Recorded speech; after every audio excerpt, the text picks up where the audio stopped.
I am thanking our organizer and also our principal, Dr. Kuruswani sir, and IPSC coordinator, Dr.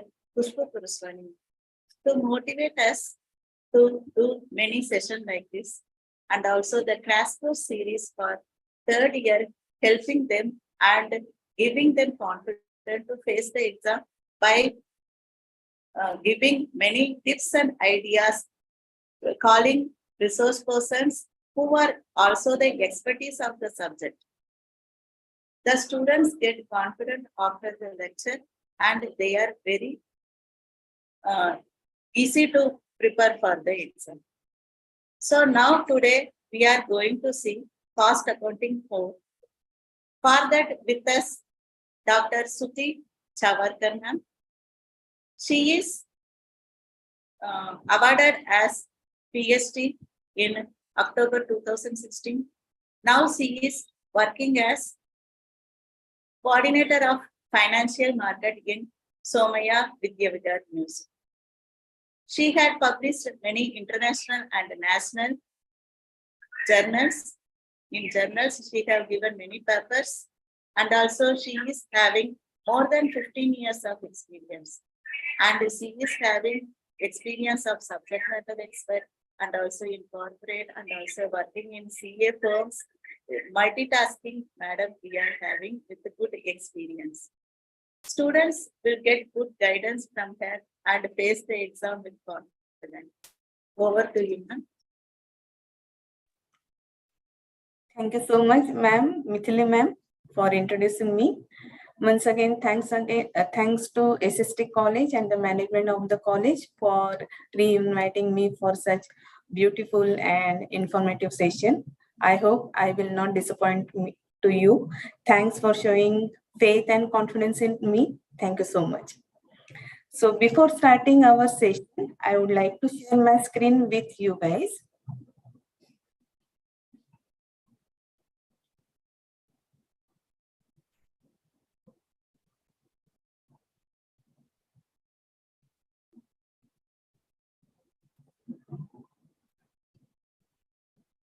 It's visible, ma'am? Yeah. Visible. Yeah, thank you, ma'am. So today's session is based on cost accounting 4 subject, which you guys are having for your semester 6. Okay, so before starting the actual, I would like to start with the thumb rule of exam preparation. This is my observation that most of the time, this accounting finance students, means all accounting finance students are very good in solving practical problems which are there in your question number 2, question number 3, and question number 4.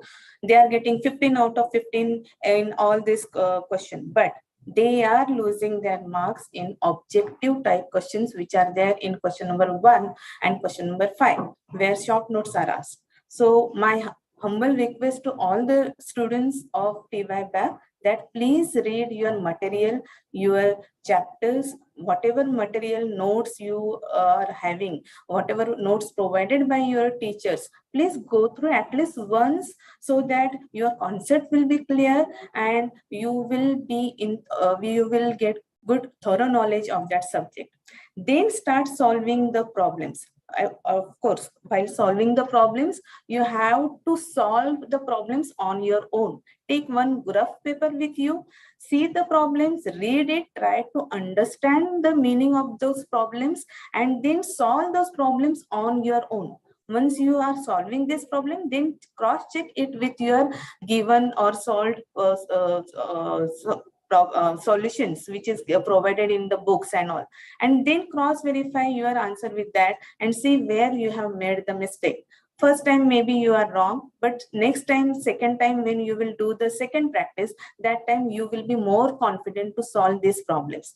So this is the thumb rule: read and practice, read and practice, read and practice. For theory purpose, please don't skip the theory part, because it is the habit of the students. I will do only practical problems and I will not read any theory. Don't do that, because you are losing marks in this theory kind of subjects problems. Okay, so you have to be very, very careful. Read at least once or twice whatever material is given by your teacher, whatever material is available in the books, and then try to solve your problems. So reading and practice is must for all of you. Now, in your syllabus, there are 4 units. First unit, which is known as budgetary and budgetary control, which is very, very important, because this is the unit one where there are chances that examiner can ask you practical type of questions which are based on functional budgets and flexible budgets. 15 marks practical problems would be there. And not only that, some objective type questions would be there, true or false they can ask, or match the following they can ask, which are based on this theory of budgetary and budgetary control, right? And that is why it is very, very important that your concept should be clear of this budget. There are different concepts which are discussed in this unit. For example, budget, budgeting, and budgetary control. So first clear your concepts with the of these topics, like what is the meaning of budget? Budget is nothing but the financial and quantitative plan for a particular period. Mostly it is for 1 year, okay? And it is numerical data is given totally in this. It means it is nothing but the written document which are given in monetary terms. So budget is nothing but financial quantitative plan. Here might be in the true or false, they can ask budget is a qualitative plan of business. Is it true or false? It is false, because it is nothing, it is not qualitative, it is quantitative plan. So when you are reading this theory, that time your concepts will be clear and you can give the answer of any kind of questions. That is why budget, what is exactly the budget, you should know. And this is generally prepared on the basis of past data. Okay, on that basis, you are predicting what will be your future expenditure or future income. That is called as budget.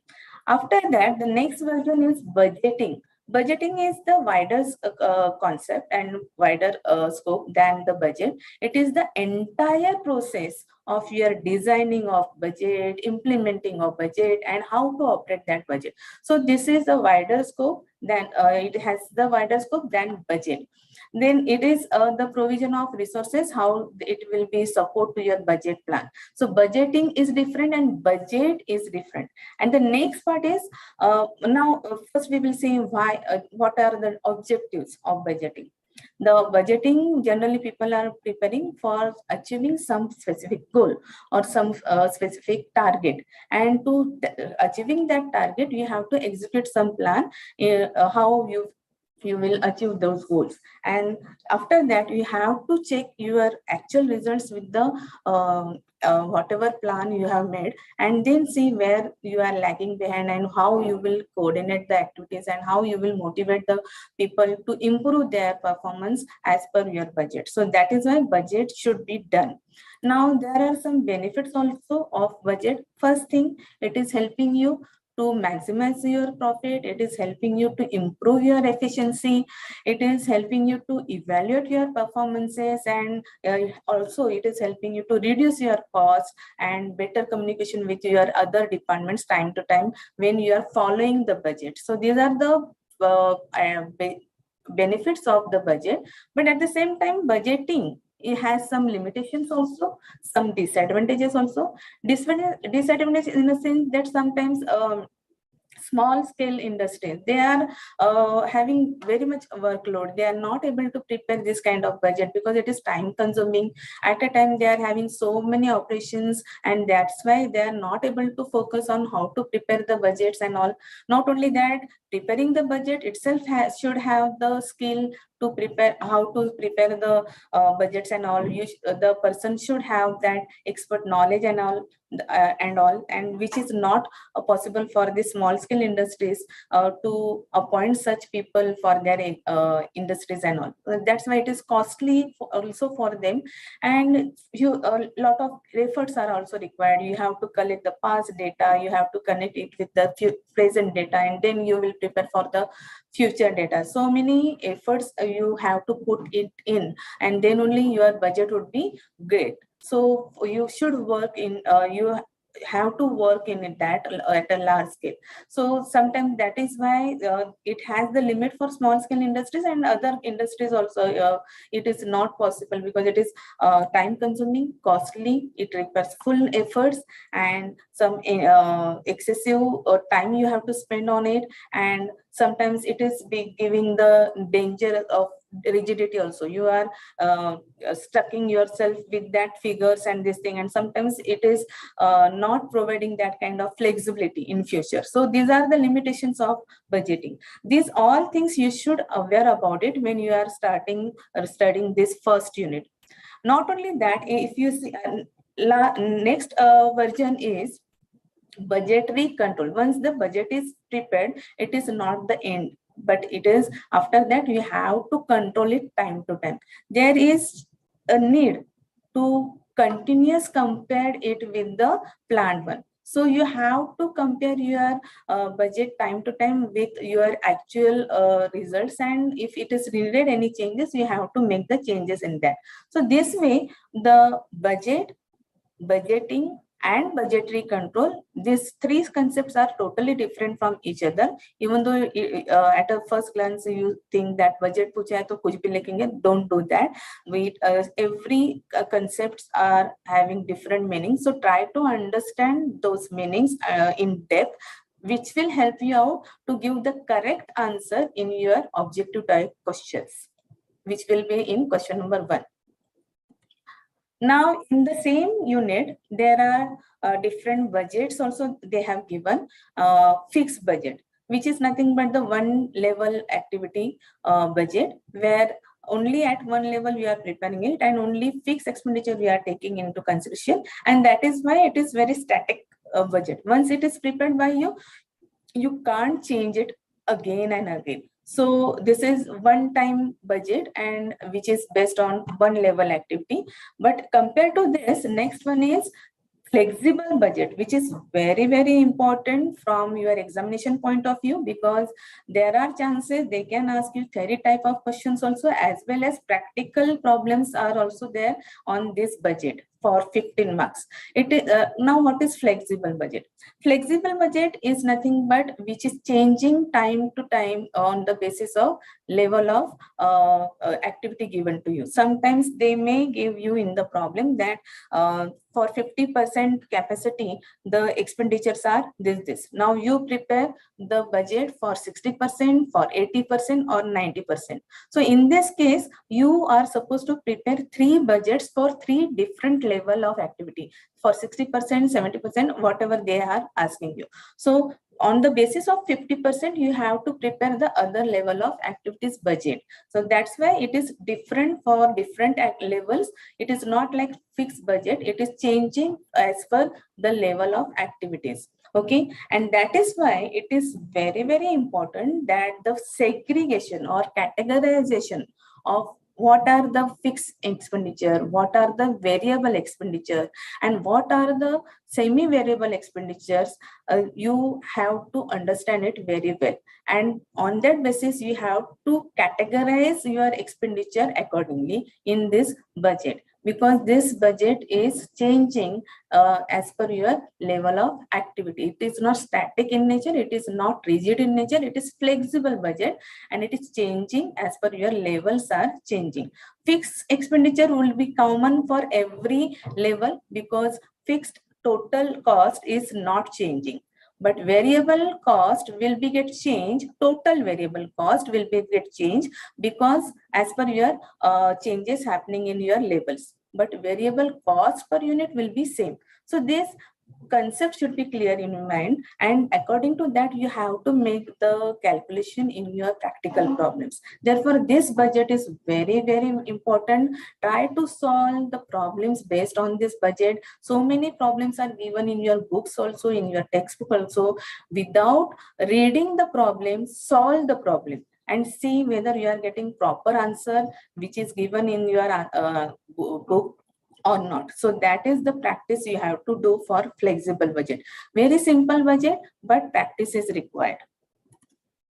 Next one is functional budget. This is also very, very important budget, where there are chances they can ask you theory type of question also in true or false, or in objective type questions, or any short note also can be asked based on this budget. And practical problems again are important from this budget. Here they will ask you the sales budget, the production budget, purchase budget, and cash budget too. These all budgets are important. So do the practice of all these budgets and try to solve the problems based on this budget. Okay, and that is why this budget is also very, very important. After that, ZBB, here the chances would be, here there is no practical type of problem based on this budget, but theoretically there are chances that short note can be asked on this budget, or any objective type of question can be asked on from this topic. Now, what is ZBB? It is nothing but the budget which you are starting from the scratch, and that is why it is called as zero-based budget. Here, you are not preparing income, you are not predicting income and expenditure for your future period on the basis of past data. But here, activity based budget you are preparing. Activity wise, you are deciding what will be your income and what will be your expenditure for this particular activity. You are not giving any, you are taking any base of any past expenditure or income. Whatever you are getting, you have to justify your income and expenditure and in future. So that is why it is called as zero-based budget. Short note can be asked, or objective type questions can be asked on this topic. Performance based, again short note can be asked. This is nothing but the evaluation of performance of the enterprises for both, means for overall or specific objectives, where you are comparing it continuously. Continuous appraisal is there of performances, and you are checking the relationship of input, what they have put, and what is added, and what output you are getting. So that's why it is called as performance based budget. So questions from this unit is generally based on the objective type questions can be asked from the concept which is budget, budgeting, then budgetary control. These three concepts should be clear in your mind because there are chances that they can change some sentence, and they can make you confused by asking budget is the qualitative statement like that. So that's why some reading is important, which is based on this concepts. Then whatever different types of budgets are there, at least once, twice you have to read it, because there are chances that this kind of budgets can be asked in short note also for 5 marks, and numerical problems are must, which are based on flexible and functional budget. On fixed budget, there are no, even on ZPB, they cannot ask you any practical problems, but flexible budget and functional budget is very, very important from practical problems. Second unit is absorption costing and marginal costing, and cost volume profit analysis. See, first part is absorption costing and marginal costing, where the distinguish between absorption costing and marginal costing you should do very well, because there are chances that write a short note would be there on this question, on this topic.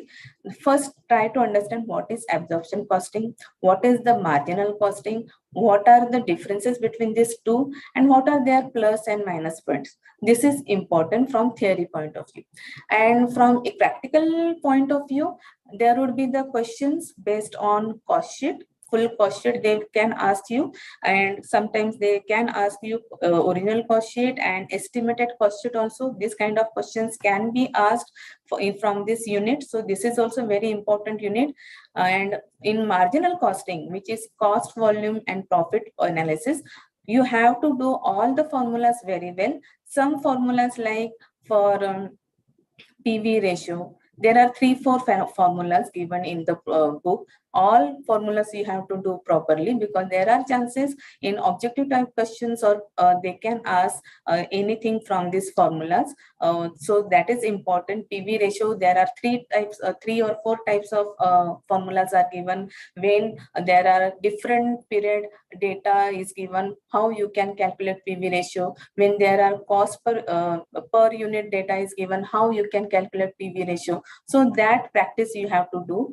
Then the PV ratio, break-even point, MOS, how to calculate MOS, everything you have to do properly, because this topic is very, very important. Because on this basis, third topic is depending, which is based on key managerial decision making, this thing. So that in that topic, full this second unit part is there, and then it is third unit is nothing but the extension of second unit.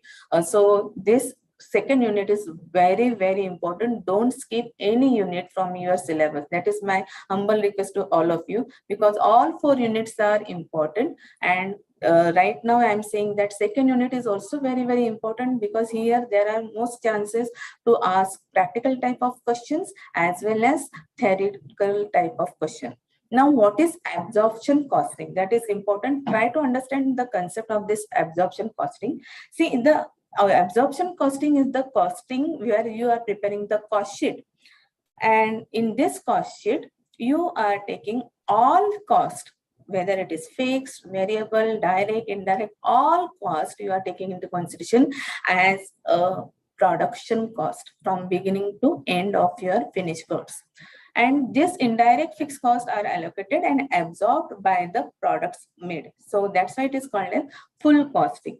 While making this cost sheet, you have to keep in your mind that some formulas are very, very important. For example, cost per unit. What is cost per unit? Total cost divided by number of units produced. Then next one is opening stock plus production minus closing stock is equal to sales. This formula is very, very important, because once you know this formula very well, you can make other formulas also. For example, production is equal to sales minus opening stock plus closing stock. So I have taken the help of this original formula only, and from that formula only I have prepared this next formula. So that is why this is very, very important, that formula you have to do very well. Now, not only that, this is the small example I would like to give over here, that in absorption costing, please keep in mind that there are 6 levels. Which are they?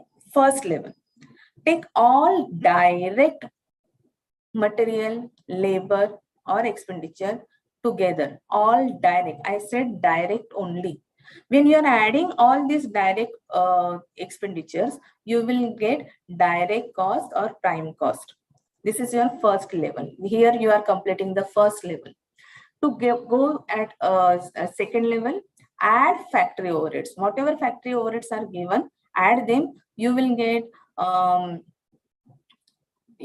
works cost or factory cost, which is also known as manufacturing cost. Sometimes in the problem, they might be give you the word factory cost. Students are getting confused. Are factory cost? What is factory cost? We know works cost. Work cost is nothing but factory cost only. That is the second name of works cost.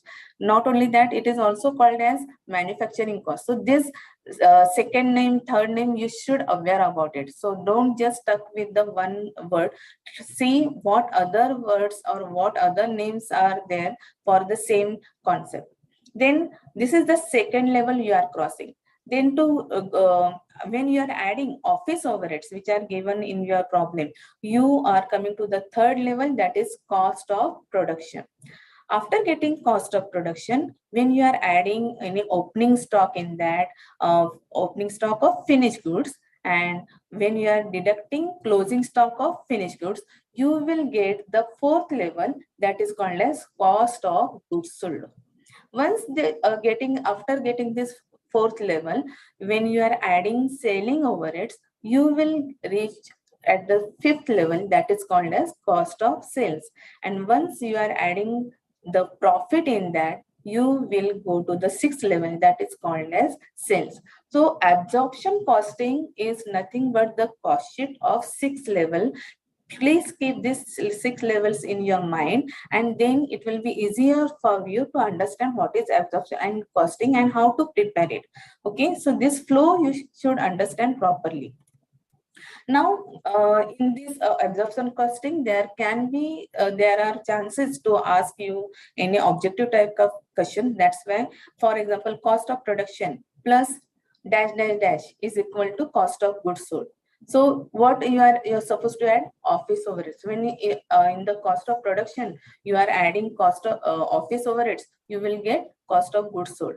Cost of production is equal to dash dash dash plus factory overheads. Here you have to add factory cost to get the cost of production in factory overheads. Or they can ask you true or false statement like factory overheads plus prime cost is equal to cost of goods sold. True or false? No, this is wrong. This is false. When you are adding factory overheads in prime cost, you will get works cost. So these formulas you have to do thoroughly, because there are chances they can ask you objective type questions from these formulas by changing the signs or changing the words, and they can make you confused. So you should be confident with these formulas so that you can write your answer properly. Sales is equal to total cost plus profit. Stock of WIP is adjusted with factory overheads. Cost of sales is equal to cost of production plus selling overheads. So these formulas you have to do properly. Then next one is, this is another costing. Absorption costing is important from examination point of from theoretical point of view, as well as practical problems also. Both the absorption costing is important. Marginal costing is also important for theory as well as practical. Now in marginal costing, how it is different from absorption costing? In marginal costing, you are taking into consideration only and only variable costs, and that is why this is called as direct costing also.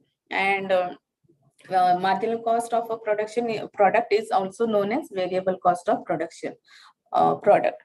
Now here, in marginal costing, you have to segregate expenditure into two elements, fixed one and variable one. So it will be easier for you to do the marginal costing once that segregation is done by you properly. Now here is the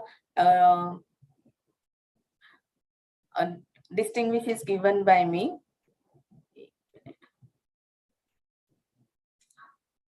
Absorption costing and marginal costing, which is very, very important. This question is very, very important.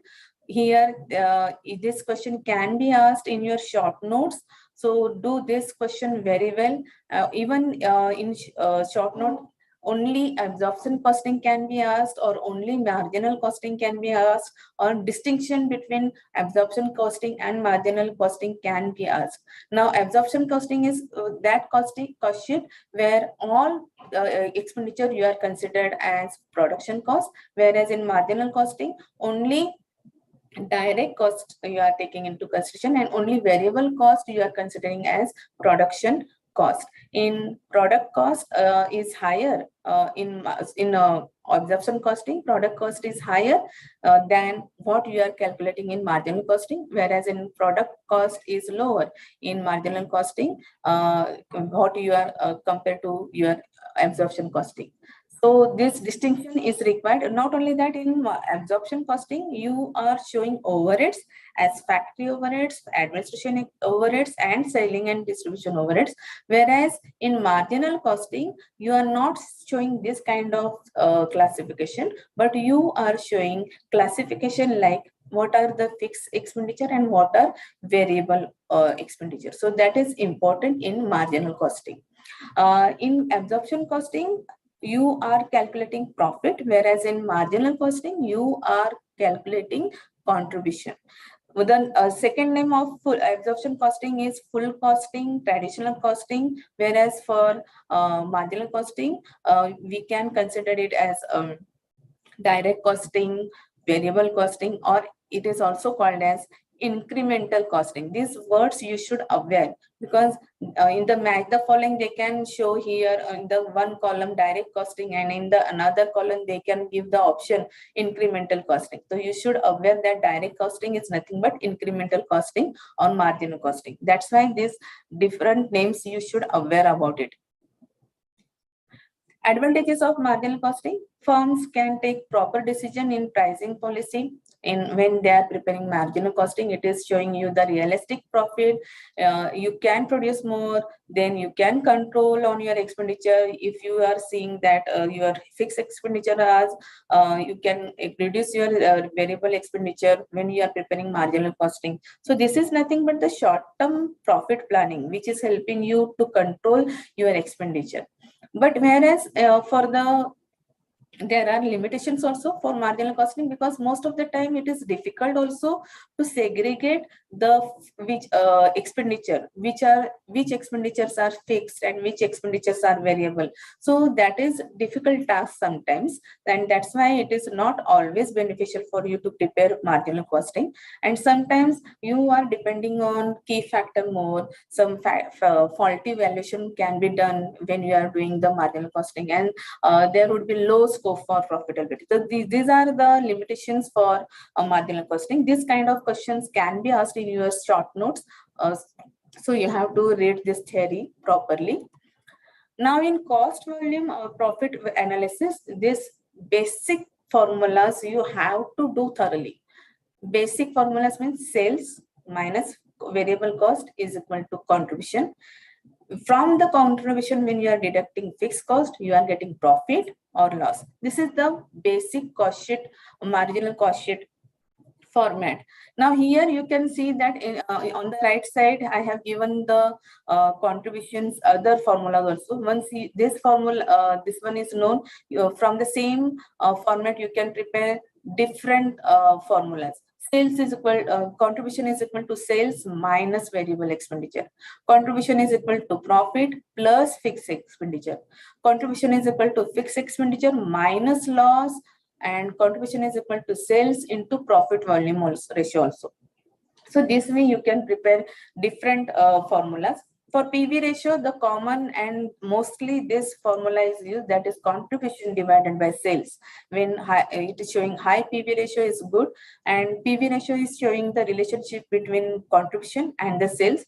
And sometimes other formula is also used in your practical problems, that is change in profit divided by change in sales. So many times this kind of problems are asked in the examination. So you have to do practice of this kind of problems also. And BEP in rupees and BEP in units. The formulas are a little bit different, where numerator is same, that is fixed expenditure, but the denominator, when you are dividing your fixed expenditure by PV ratio, you will get BEP in rupees. And when you are dividing fixed expenditure by contribution per unit, you will get BEP in units. So sometimes in the problem, if it is not mentioned to whether to calculate BEP in rupees or units, but in the problem units are also given, then better to calculate BEP in rupees as well as BEP in units. If units are not given, then obviously BEP in rupees only is applicable. But when the units are given, better to calculate BEP in units also, even though it is not us, because sometimes they are not mentioning, but they are expecting that both the BEP you have to calculate. BEP is nothing but no profit, no loss. This is break-even point where you are not earning profit and you are not losing money also. Now on this BEP, then I will come to later on this topic later on. MOS means margin of safety, that is actual sales minus BEP sales. Then for MOS also other formulas are given in your problem, in your book also, that is profit divided by PV ratio. So MOS can be increased by increase in production or by increase in price or decrease in cost. This is very important, break-even point. On this, they can ask you short notes also. Not only that, in objective type question also, they can ask you any statements, true or false, like statements based on this topic. So break-even point is very, very important. Break-even chart is also very, very important. If you are writing the answer with the help of this chart, it is good that you will get good marks in that. The chart itself is showing you how you will miss whether you understood this topic or not. See here, when your total revenue line, if you see that this is the total revenue line, when it is above your total cost, people can get the profit. But when your total revenue line is below the total cost, you will suffer a loss. So here some points are given which are based on this chart, that is increase or decrease in number of units sold. There is no change in BEP. Your BEP will not be get changed because whatever increase or decrease you are doing in number of units sold. But when increase in sales, due to increase in selling price, there are chances that your BEP will be get reduced or decrease. Decrease in variable cost, again there would be BEP decrease. Here it is showing the direct relationship with the BEP, means variable cost is having direct relationship with BEP. Not only that, fixed cost is also having direct relationship, means whenever the fixed cost is decreasing, BEP is also decreasing. So this relationship you should aware about it, which can be asked in any kind of objective type questions. So cost, volume and profit analysis, which is known as CVP. Here, fixed cost, time cost, period cost is irrelevant. You should know angle of incidence also. The angle which is formed between total cost and sales line. See here, this is the middle one is, and this is the angle. So that is on that also they can ask you question. How to increase profit? You can decrease the cost. By decreasing the cost, you can increase the profit. By increasing sell price, you can increase the profit. And by making the combination of both, you can increase the profit. So second unit is very, very important. As I told you, absorption cost sheet, you have to learn very well, because there are chances they can ask 15 marks practical problem based on it. And then CVP, that is cost profit, cost volume profit analysis, which is also very, very important, because on that the third unit, which is known as managerial decision making, is totally depending. Don't start with unit 3 directly. After completing second unit only, you have to start study for unit 3, because if your concepts or basic concepts are not clear, how to calculate contribution and all, this chapter you will find difficult. So first complete your second chapter and then only go to third chapter. So here again, the clarity should be in your mind. What are the fixed expenditure, what are the semi expenditure, and what are the variable expenditure? So some problems are based on this. Generally they are asking practical problems based on this topic, that is whether to make any product, manufacture any product, or better to buy any product. What to take the decision on that? So two conditions are given to you, and from that they are asking you to give the proper decision to the businessman. And sometimes the problems are based on key factor. So key factor is nothing but the scarce factor, which is also known as limiting factor, which is also known as critical factor, which is also known as principal factor. So these all names you should aware about it. These different names I have given over here, because sometimes in the exam, if they are asking in the match the following principal factor in one column, and in second column they have given you make or buy, you will be get confused. What is principal factor? Principal factor is nothing but key factor. So you should aware that make or buy decision is with the key factor. So some problems are based on sales mix. There are mixture given, 3 or 2 products are there. by making what combination the businessman can earn more profit. For that, you have to calculate contribution and whatever contribution per unit, and in whatever sales mix you are getting maximum contribution per unit, that you have to select. So you have to prepare these problems very well.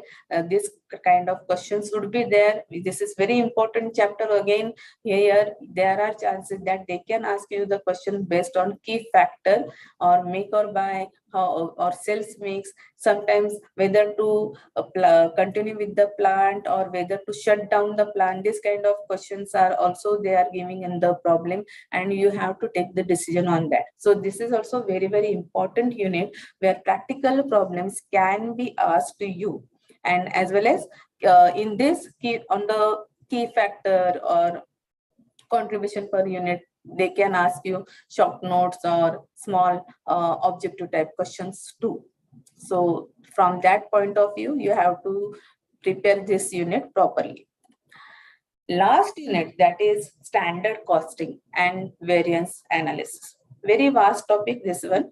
But if you are planning for this topic properly, first complete material variances. Then once you understood material and cost variances properly, you can easily understand labor cost variances, because whatever formulas are there for material cost variances, same would be there for labor cost variance. Just you have to change the units. For example, in material, you are talking about quantity, but in labor, you are talking about hours. So wherever quantities are there, you just substitute hours. Otherwise, everything, all problems, all formulas are same, and then little bit names are different. That's it. So material and labor cost variances formulas are little bit same. Variable cost overhead variances, fixed overhead variances, these are a little bit bigger. If you have time, you can study for it. Otherwise, after material and labor, prepare first sales variances, which is totally opposite of material and labor. Means same type of formulas are there, but because it is income variances, earlier material and labor are expenditure variances. So whatever, so for example, when I'm saying that standard cost minus actual cost, if my standard cost is higher and my actual cost is, suppose my standard cost is 10,000 and my actual cost is 8,000, it shows that variance is of 2,000, right? It means that I'm spending less compared to my whatever standards, right? So 2,000 is favorable for me. But when I'm talking about sales variances, when I'm saying that my budget, I'm planning to earn profit of 10,000, but actually I got 8,000. That means 2,000 variance is not favorable. This is unfavorable for me, because here actually I was expecting 10,000, but I received the income, total sales is 8,000. That means 2,000 is my loss. So whatever the concepts are same, the formulas are same, but the interpretation is totally opposite. If in material, whatever are the favorable, opposite of that would be in sales variance. So that logic you have to apply over here. All practical problems you have to solve on this, and the formulas are very, very important. What is the ideal time, reasons, and on that theory kind of questions can be asked in short notes. These are the formulas of material cost. Total material cost is nothing but standard cost minus actual cost. If you are having only one product, then there would be only 3 formulas applicable for you. That is material price variance, where you are checking the differences between prices. That is standard price minus actual price multiplied by actual quantity. And the second formula would be material uses variances, where you are comparing standard quantity with actual quantity and multiplying it by standard price. But when your products are more, A, B, C, these products are there, then there would be the chances that mixed variances.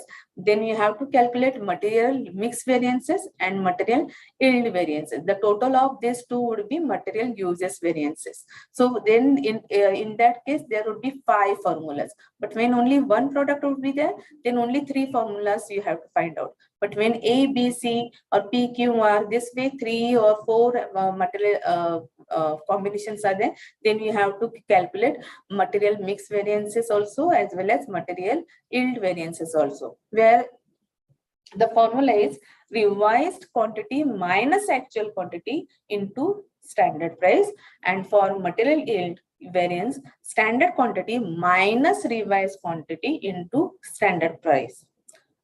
Same formulas for labor cost, where I told you same type, only the names are different. Like total labor cost variances is standard cost minus actual cost. Labor rate variances, instead of price here they are saying rate. So labor rate variances is nothing but SR, that is standard rate minus actual rate into actual hours. A stands for hours. So instead of actual quantity, now we are saying actual hours. For labor efficiency variances, the formula is standard hours minus actual hours into standard rate. And then the bifurcation of this labor efficiency into mixed variance and yield variance. The formulas are revised hours minus actual hours into standard rate and standard hours minus revised hour into standard rate. And after this two, you have to go for the sales value variances, where ASP into actual quantity, that is minus BSP into budgeted quantity. Then find out the sales price variances, that is actual sales price minus budgeted sales price into actual quantity. And the sales volume variances, that is nothing but the actual quantity minus budgeted quantity into a budgeted sales price, which can be divided into next two parts, that is sales mix variances and sales quantity variances, where the formulas are actual quantity minus RS revised sales quantity into a budgeted sales price, and sales quantity variances like revised sales quantity minus budgeted quantity into budgeted sales price. So this way formulas first do very well and start solving the problem based on these formulas. Again, I am telling you that better you have to solve all the problems on your own. Don't read problems. Most of the students I have observed that they are reading the solution. Don't do that.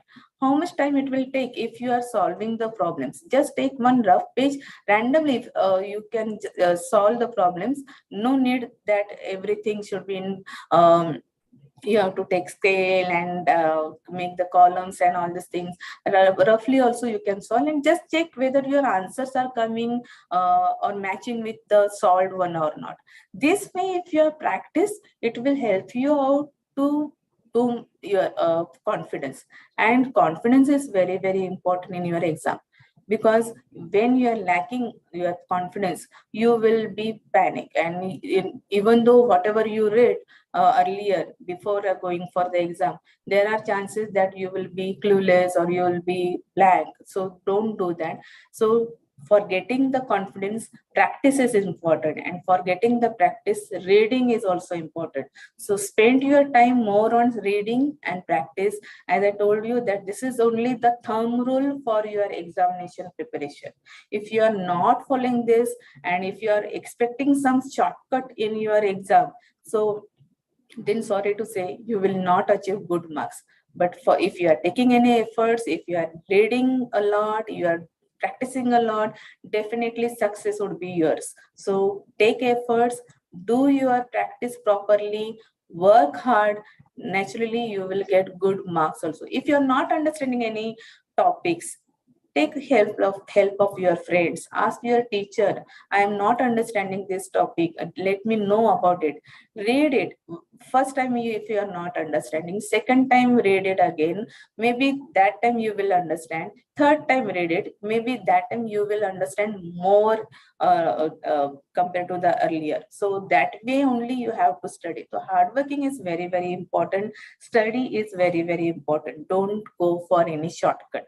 So this is from my side. If you have any doubts or this thing, let me know. Hello.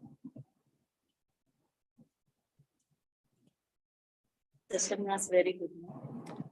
Any Yes. doubts or any Ma'am, till now no post was there.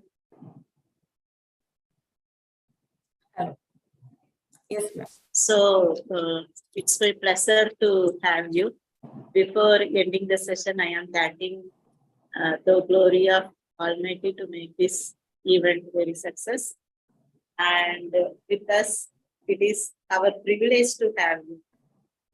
You have very tight schedule even for our students, and cleared everything properly and completely covered all the modules and easy topics, and also formulas on to by that, and everything was given in the order way. Very interesting session, and also even how to face the exam, given the confidence to the students.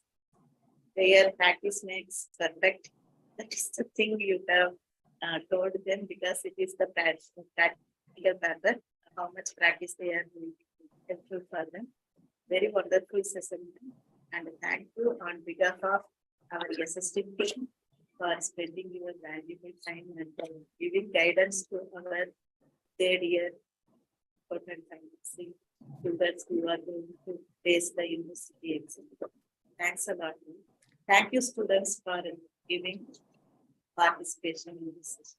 Yes. Thank you, ma'am, for giving me this opportunity. I hope I have not disappointed you. No, ma'am, it is very good.